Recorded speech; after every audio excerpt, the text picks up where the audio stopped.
ಜಿಲ್ಲಾ ಮಧ್ಯವರ್ತಿ ಬ್ಯಾಂಕಿನ ಎಂಪ್ಲಾಯಿಗಳು ಅವರವ್ರ ಯೂನಿಯನ್ದಲ್ಲಿ ಏನೋ ಸ್ವಲ್ಪ ಸಮಸ್ಯೆಗಳಿದ್ದು ಅದನ್ನು ಇಲ್ಲಿ ಚರ್ಚೆ ಮಾಡಲಿಕ್ಕೆ ಅವರೇ ಬಂದರು.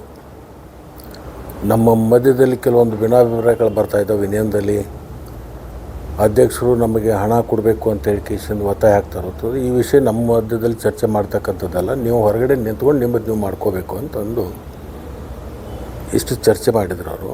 ನಾನು ಹೇಳಿ ಕಳಿಸಿದೆ, ನಿಮ್ಮಲ್ಲಿ ಏನೋ ಭಿನ್ನಾಭಿಪ್ರಾಯ ಇದ್ದಾವೋ ಅದನ್ನು ನಿಮ್ಮಲ್ಲೇ ಬಗೆಹರಿಸ್ಕೊಡ್ರಿ ಅಂತ ಹೇಳಿದೆ ನಾನು. ಆಮೇಲೆ ಹೊರಗೆ ಅಲ್ಲಿ ಶ್ರೀಕಾಂತ್ ಆಲೂರು ಅಂತಕ್ಕಂಥ ಒಬ್ಬ ಹುಡುಗರು ನಮ್ಮ ಕಾರ್ಯಕರ್ತ, ಈ ವಿಷಯ ಇಲ್ಲಿ ಯಾಕೆ ತಂದಿರಿ, ಅದು ನಿಮ್ಮಲ್ಲೇ ಬಗೆಹರಿಸ್ಕೊಡ್ರಲ್ಲ, ಇದನ್ನು ಸಾಹೇಬ್ರ ಕಡೆ ಯಾಕೆ ತಂದಿರಿ ಅಂತ ಕೇಳಿದಾಗ ಅವಾಗ ಅವಾಜ್ ಶಬ್ದದಿಂದ ಬೈದರು. ಯಾರಿಗೂ ಶ್ರೀಕಾಂತ್ ಆಲೂರು ಅವಾಗ ಜಾತಿ ನಿಂದನೆಯೂ ಮಾಡಿದರು. ಆಮೇಲೆ ಅವರವರಲ್ಲಿಗೆ ಅಲ್ಲಿ ನೂಕಾಟಾಗಿ ಆಮೇಲೆ ಇಲ್ಲಿಂದ ಹೊರಗೆ ಕಳಿಸಿದ್ದಾನೆ. ಇನ್ನೇನೋ ಇದ್ರೆ ಜಗಳ ಮಾಡ್ಕೊಂಡು ಹೋದ್ರೆ ಹೊರಗೆ ಹೋಗ್ರಿ ಅಂತ ಕಳಿಸಿದ್ವಿ.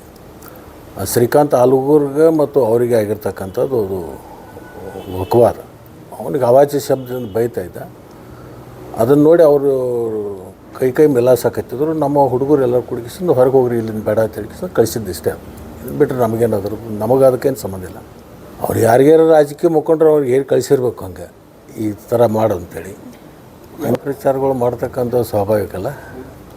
ಈಗ ಅರ್ಧ ಅವಧಿ ಆಗೈತೆ, ಮುಂದಿನ ಅರ್ಧ ಅವಧಿ ಒಳಗೆ ಇಂಥವೆಲ್ಲ ನಡೀತಿರ್ತಾವೆ. ಅದನ್ನೆಲ್ಲ ಹೊಡೆದು ಇಲ್ಲೇ ನಮ್ಮ ತಾಲೂಕದಾಗ ಆಗಿರ್ತಕ್ಕಂಥದ್ದು ಸ್ವಾಭಾವಿಕ. ಯಾರಾದರೂ ಅದ್ರದ್ದು ಹೂಡಿರಬೇಕು, ಅದ್ರದ್ದು ಮುಂದೆ ತನಿಖೆ ಆದಮೇಲೆ ಗೊತ್ತಾಗತ್ತೆ. ಅದು ತೆಗಿತೀವಿ ಅದನ್ನು ಏನಾದ್ರು ಅನ್ನೋದು.